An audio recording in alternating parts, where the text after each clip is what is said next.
Good morning.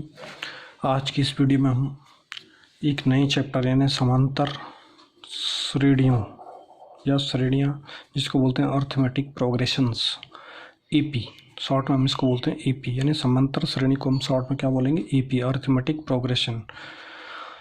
इसका अध्ययन करेंगे तो यहाँ पर क्या है कि कुछ नंबर्स अगर हम ग्रुप में ले लें, यानी कि एक नंबरों का एक ऐसा समूह ले लें जिसमें पहले पद को छोड़कर यानी बाकी सारे पद अपने से पूर्व पद में एक निश्चित धन राशि या निश्चित संख्या को जोड़ने से प्राप्त हो जाएं, तो ऐसा जो ग्रुप होगा, ऐसा जो समूह होगा, उस समूह को हम समांतर श्रेणी कहते हैं।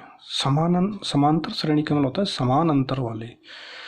तो देखिए जैसे यहाँ पर हमने 1 2 3 लिया, तो अगर वन के, क्योंकि 1 से पहले कोई पद ही नहीं है, कोई संख्या नहीं है, तो इसलिए 1 तो कैसे पता लगाएं किससे जोड़ के बना है, कितने जोड़ के 1 आया। लेकिन अब 1 के बाद दूसरा पद क्या है, 2 है, तो ये कितना ज़्यादा, ऐसे जब 1 में 1 जोड़ा गया तो 2 आया होगा, इसी तरह 2 में 1 जोड़ा गया तो 3 आया, फिर 3 में 1 जोड़ा गया तो 4 आया। तो आप देख रहे हैं कि जो अगला पद है वो अपने पहले पद के से एक बड़ा है, यानी अगर इससे पहले वाले पद में 1 जोड़ा जाए तो अगला पद आ जा रहा है। इसी तरह इसमें 1 जोड़ेंगे तो 5 आएगा, इस अगले में 1 जोड़ेंगे तो 6 आ जाएगा। तो इस तरह से यह सीरीज ऐसी बन गई है कि प्रत्येक पदों को, केवल पहले पद को छोड़कर प्रत्येक पद अपने पहले पद से एक बड़ा है।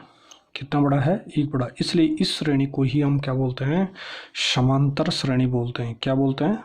समांतर श्रेणी बोलते हैं। ये समांतर श्रेणी हुई। इसी तरह से दूसरा एग्जाम्पल लेते हैं, 100 70 40 10 -20 -50 एंड सो ऑन। 100 में से अब आप देखेंगे अगर हम 30 कम कर दें तो कितना आता है, 70। यानी यूं कहिए कि 100 में हमने कितना ऐड किया, -30 ऐड किया। 100 में ऐड कितना किया, -30 हमने ऐड कर दिया। इसी तरह से इसमें भी अगर हम -30 ऐड करते हैं तो यह जोड़ते हैं तो ये बनता है 70 प्लस और ब्रैकेट में -30, यानी 70 में -30 ऐड करने का मतलब होता है कि 70 से हम 30 घटा रहे हैं, तो 70 से 30 घटाएंगे 40 आएगा। इसी तरह 40 से 30 घटाएंगे तो कितना आएगा, 10 आएगा। 10 से अगर हम 30 घटाते हैं तो कितना आएगा, 10 में प्लस करो -30, यानी 10, ये हो जाएगा फाइनली 10 - 30 यानी -20। तो ये तो आपको पता है कि कैसे घटाते हैं बीजगणित में। तो इस तरह से आप देख रहे हैं कि अगला पद पिछले पद में -30 जोड़ने से प्राप्त हो जा रहा है। यानी यहाँ पे जो एक फिक्स संख्या है, यानी मतलब कांस्टेंट नंबर है जिसको जोड़ने से अगला पद मिल जा रहा है, वो कितना है, -30। तो इस तरह से ये भी एक क्या बना रही है, समांतर श्रेणी बना रही है। तो ये पहचान भी है कि समांतर श्रेणी, कौन सी श्रेणी समांतर होगी। अगर आपको 3-4 ऑप्शन दे दिया जाए कि निम्न में से कौन सी श्रेणी समांतर है, तो ये इस तरह से आप पता लगाएंगे। ऐसी इसमें देखिए आप 3 है, 3 + √2, तो इसका मतलब पहले पद में √2 जोड़ दिया गया है, तो तब क्या बना, 3 + √2 बन गया। अब इसमें एक √2 और जोड़ देंगे तो √2 एक ऑलरेडी यहाँ और एक और हो जाएगा, तो कितने √2 हो जाएंगे, 2 √2 हो जाएंगे, यानी 2 √2 हो जाएंगे। तो अगला आ गया 3 + 2 √2, 3 तो यहाँ भी था, यहाँ भी है, और √2 में एक √2 और जुड़ गया तो ये हो जाएगा 2 √2, यानी इसमें भी ये √2 जोड़ के प्लस किया गया। यहाँ पर भी आप √2 और ऐड करेंगे तो कितना आ जाएगा, 2 √2 ऑलरेडी है, पहले ही है, तो ये बन जाएगा 3 √2। कितना बन जाएगा, 3 √2। तो इस तरह से आप देख रहे हैं √2 हम ऐड कर रहे हैं हर जगह, प्लस √2 किया जा रहा है। तो इसका मतलब ये डी, यानी यहाँ पे जो सर्वांतर है, यानी कॉमन डिफरेंस, या यूँ कहिए कि जो फिक वह कांस्टेंट नंबर जिससे अगला पद प्राप्त हो रहा है वो कितना है, √2 है। इसका मतलब ये श्रेणी भी कैसी है, समांतर है। इसी तरह एक अगला देखते हैं, √2 √8 √18, ये बोर्ड में आए हुए हैं कई बार प्रश्न। √32, ये पता लगाना है कि क्या ये समांतर श्रेणी है या नहीं है। तो देखिए √2 है ना, इसका हम कुछ नहीं कर सकते, लेकिन √8 को आप 2 √2 लिख सकते हैं। कितना लिख सकते हैं इसको, 2 √2। इसी तरह √18 को √3 √2 लिखा जा सकता है, और इसको 4 √2 लिखा जा सकता है। √32 को आप ध्यान रखिए, क्योंकि इस 8 को हम लिखते हैं 4 × 2, तो 4 इंटू टू क्या होगा, 4 का स्क्वायर रूट 2 आ जाता है, 2 बाहर आ जाएगा, अंडर रूट 2 ही रहेगा। ऐसे ही इसको 9 इंटू टू यानी 9 का स्क्वायर रूट 3 है और अंडर रूट 2 का अंडर रूट 2 आ जाएगा। इसी तरह 32 का 16 गुणा 2 यानी 16 इंटू टू, तो 16 का स्क्वायर रूट 4, तो 4 अंडर रूट 2 हो जाएगा। इसी तरह सो ऑन। तो इसका मतलब यहाँ देख रहे हैं आप कि पहला पद था अंडर रूट 2, दूसरा 2 अंडर रूट 2, तीसरा 3 अंडर रूट 2, चौथा 4 ने एक अंडर रूट 2 जोड़े जा रहे हैं इनमें। इसमें एक अंडर रूट 2 जोड़ेंगे ये आ जाएगा, इसमें एक जोड़ेंगे और तो अंडर रूट 2 जोड़ेंगे तो ये आ जाएगा, इसमें अंडर रूट 2 जोड़ेंगे तो ये आ जाएगा।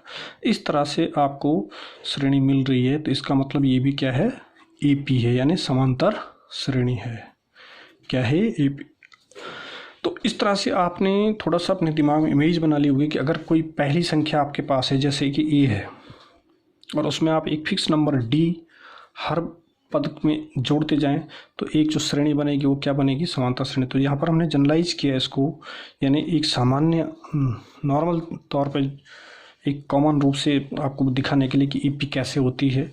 पहला नंबर ले लिया ए, ये कोई संख्या है जिसको हम प्रथम पद कह सकते हैं। जैसे यहाँ पे अंडर रूट 2 पहला पद था, यहाँ पे 3 था, पहले वाले में 1 था।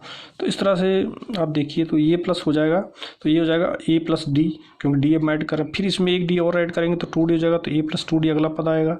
फिर इसी तरह अगला पद अंडर ए प्लस 3D आ जाएगा। इस तरह से चलते रहेंगे। जब n पद लेंगे आप तो nवां पद क्या आ रहा होगा, A plus N minus 1 into D. इसका ऐसा क्यों आया आगे बताएंगे, लेकिन आप फिलहाल इतना ध्यान रखिए कि ये आएगा और ये भी एक समांतर श्रेणी होगी। तो ये समांतर श्रेणी का क्या है, एक सामान्य रूप हो गया, मानक रूप जिसको बोल सकते हैं आप कि सामान्य श्रेणी किस रूप की होनी चाहिए। अब डी प्लस भी हो सकता है, माइनस भी हो सकता है। ऊपर आपको बता चुका हूँ पहले, इससे पहले कि डी -30 भी रह चुका है। तो जरूरी नहीं है कि डी धनात्मक ही होगा, हमेशा ऋणात्मक भी हो सकता है। और ये हो सकता है कि श्रेणी कम होती जाए आगे बढ़ते, जैसे जैसे हम आगे बढ़ेंगे संख्याएं घटती जाए, यानी छोटे होते जाए अंक, और लेकिन उनमें अंतर क्या होना, फिक्स होना, ये ध्यान रखेंगे आप। तो तब भी वो क्या कहलाएंगे, समांतर श्रेणी में कहलाएंगे। तो इस तरह से इसको ए को हम पहला पद लिखते हैं और डी का मतलब होता है डिफरेंस। तो यहाँ पे कॉमन डिफरेंस, सर्व अंतर, इसको बोलते हैं सर्व अंतर, जो हर जगह अंतर है बराबर सब में, प्रत्येक दो क्रमागत पदों का अंतर है, इसको सर्व अंतर बोला गया, कॉमन डिफरेंस।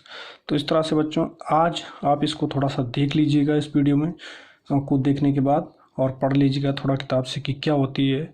कुछ और उदाहरण आप करिए ताकि आपको और ज़्यादा से ज़्यादा क्लियर हो जाए। धन्यवाद।